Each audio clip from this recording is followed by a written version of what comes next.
啊，这大家平安。今日是2020年7月24号。今日的经文是诗篇119篇129节到136节。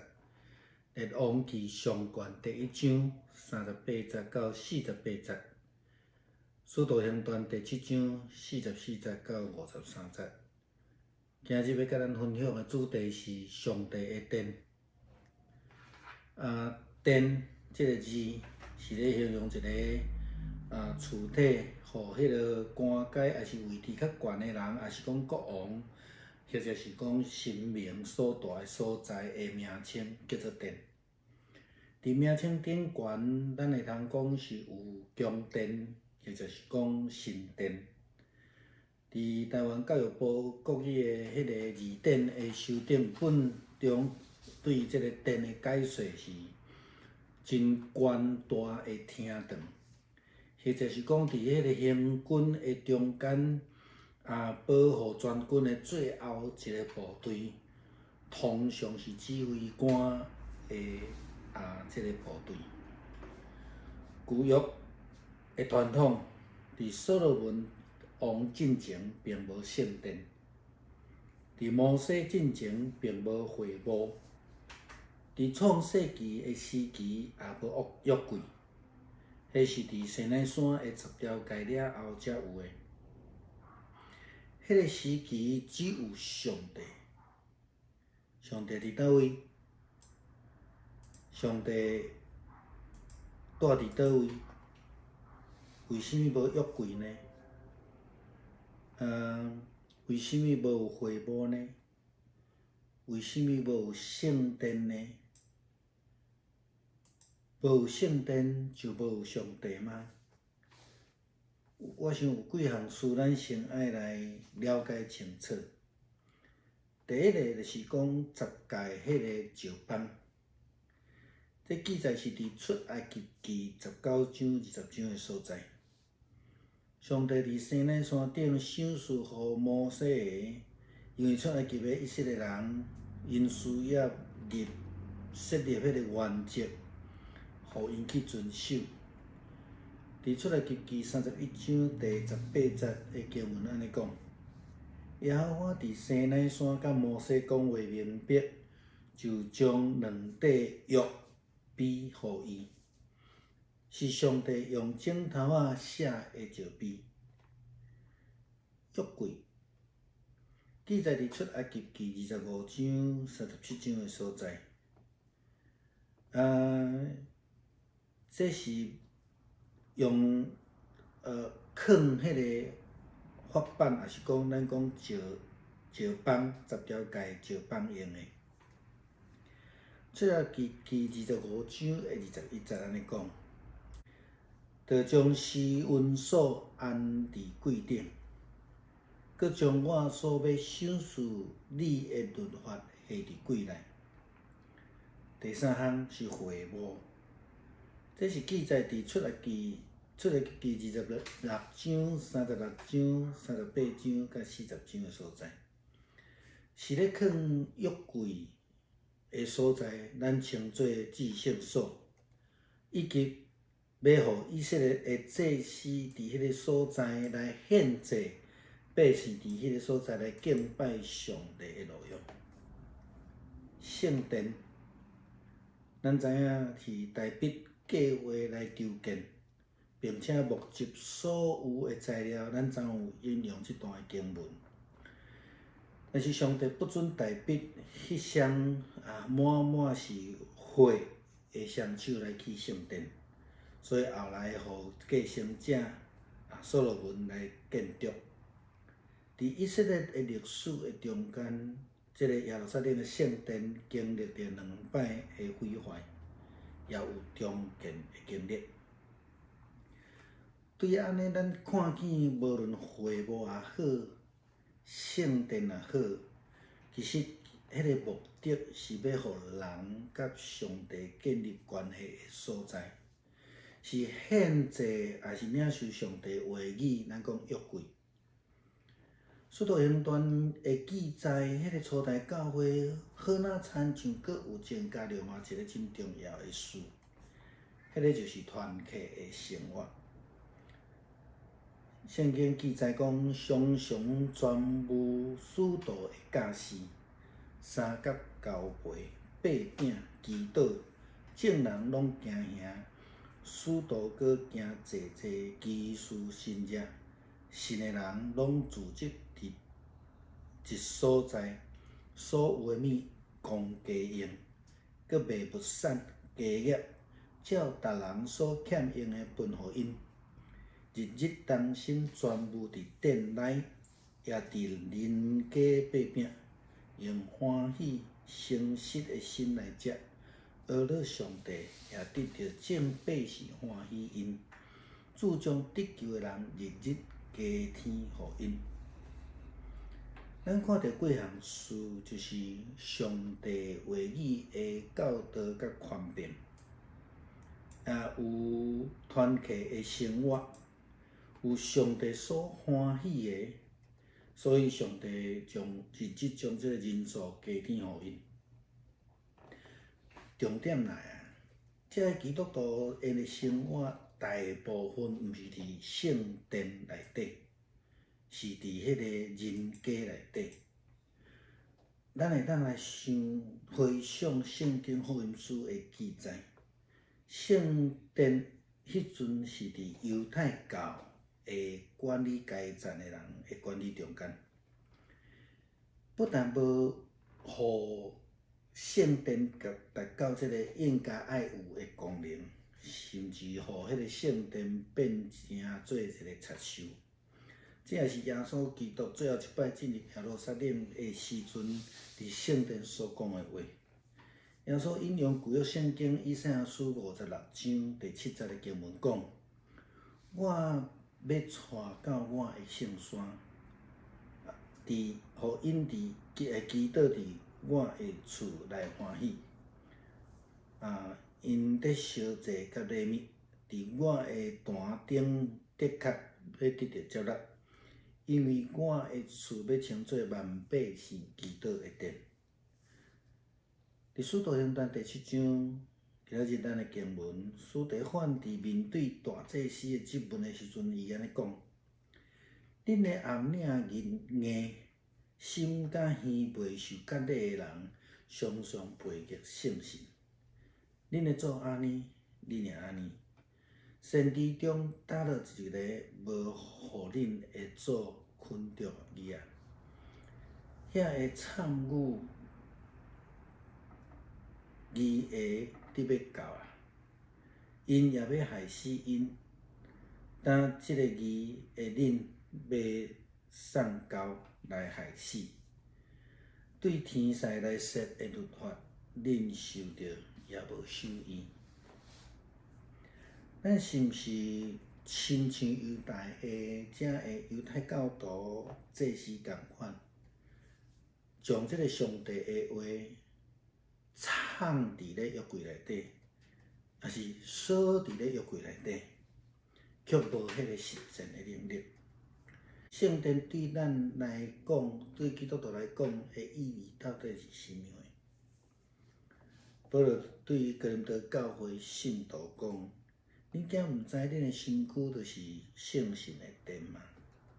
这个圣神是对上帝来，踮伫恁的内面，并毋是恁家己的人。”哥林多前书6章19节的经文，上帝的话语、上帝的诫命、上帝的圣神加入咱，互咱活出真水的活命，毋是只有迄个真水的圣殿的外表，也是锁伫柜仔内的上帝的话。咱要搁一摆来提醒，无论做学问、写论文，也是针对武汉肺炎的防疫的喙难，咱着拢爱思考要安怎实践上帝的诫命，也是讲上帝的话。因为活出诫命是互咱甲上帝亲近、见证又搁真又搁活的上帝上直接的一个方法。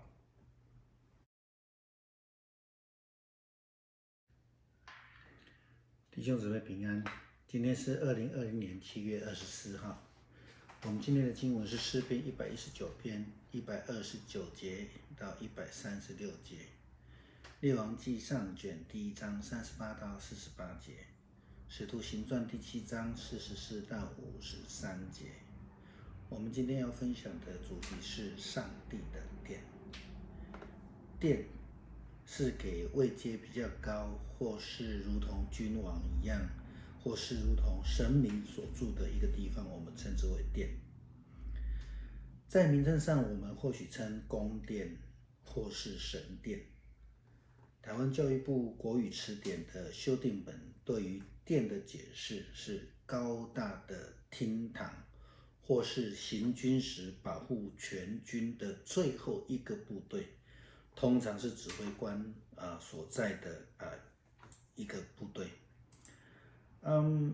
根据旧约的传统里面，在所罗门王之前是没有圣殿的，在摩西之前也没有会幕，在创世纪的时候也没有约柜，那是在西乃山的10诫之后才有的。在那时期只有上帝。上帝在哪里？上帝住在哪里？为什么没有约柜？为什么没有会幕？为什么没有圣殿？没有圣殿就没有上帝吗？我想有几件事我们必须先来厘清的。第一个是10诫的法版，我们或说是10碑，记载于出埃及记的19章20章。上帝于西乃山上赐给摩西的，因为出埃及的以色列人已经在埃及住了430年，他们不但不知道上帝的原则，甚至连上帝的名字也都不知道了。因此需要立下原则给以色列人去遵守。出埃及记31章18节这样说：耶和华在西乃山上和摩西说完话了，就把2块法版交给他，是上帝用指头写的石板。再来，我们要思考约柜，记载于出埃及记25章37章，是为了放法版10诫用的。出埃及记25章的21节这样说：要将施恩座安在柜的上边，又将我所要赐给你的法版放在柜里。第三个我们要思考是会幕，是记载于在出埃及记26章、36章、38章、40章，放置约柜，或是我们称之为至圣所，以及献祭敬拜上帝的用途。最后我们要想的是圣殿，是大卫计划筹建并且募集所有的材料，但是上帝不准大卫那沾满了血腥的双手来开圣殿。后来由继位者所罗门王所建筑。在以色列的历史中，我们也看到他经历了2次的圣殿毁坏，当然也有重建的历史。我们也看到了这个会幕也好，圣殿也好，其目的在于人与上帝建立关系的地方，透过献祭透过领受上帝的话语我们说约柜在使徒行传的记载当中，初代教会又增加了一个非常重要的事情，就是团契生活。经文告诉我们说，他们都恒心遵守使徒的教训，彼此交接、擘饼、祈祷，众人都惧怕。使徒又行了许多的奇事神迹，信的人都在一处凡物公用，并且卖了田产家业，照个人所需要的分给个人。得众民的喜爱，主将得救的人天天加给他们。我们看到了几件事，有上帝的话语的权柄，有教导，有团契的生活，有上帝所喜悦的，并且上帝天天将得救的人数赐给他们。现在重点来了，这些基督徒的生活大多数不是在圣殿产生的，而是在家中。当时候的圣殿其实是把持在犹太教的管理阶层当中，他们不但没有让圣殿达到应有的功能，并且让圣殿变成了贼窝。这也是耶稣基督最后一次进入耶路撒冷的时候，在圣殿前所说的话。并且引用旧约圣经以赛亚书56章第7节的经文，耶稣说，圣经这样说：我必领他们到我的圣山，使他们在祷告我的殿中喜乐。他们的燔祭和平安祭在我的坛上必蒙悦纳，我的殿必称为万民祷告的殿。使徒行传第7章开始就记载了司提反面对大祭司的质问的时候，今天的经文他表达了一个很重要的事，他说：你们这些顽固的人啊，你们的心胸闭塞，充耳不闻上帝的信息。你们和你们的祖先一样，总是跟圣灵作对。哪一个先知没有受过你们祖先的迫害呢？先知们宣告那公义的仆人要来临，你们的祖先却把他们杀了。现在你们竟又出卖那仆人，杀害了他。你们是接受了上帝法律的人，这法律由天使传下来，而你们却不遵守法律。我们想想看，我们是否跟这些犹太教徒一样呢？我们是否把上帝的话语或是说锁在约柜里面呢？却没有实践能力。这样的话，圣殿对我们基督徒而言有什么意义呢？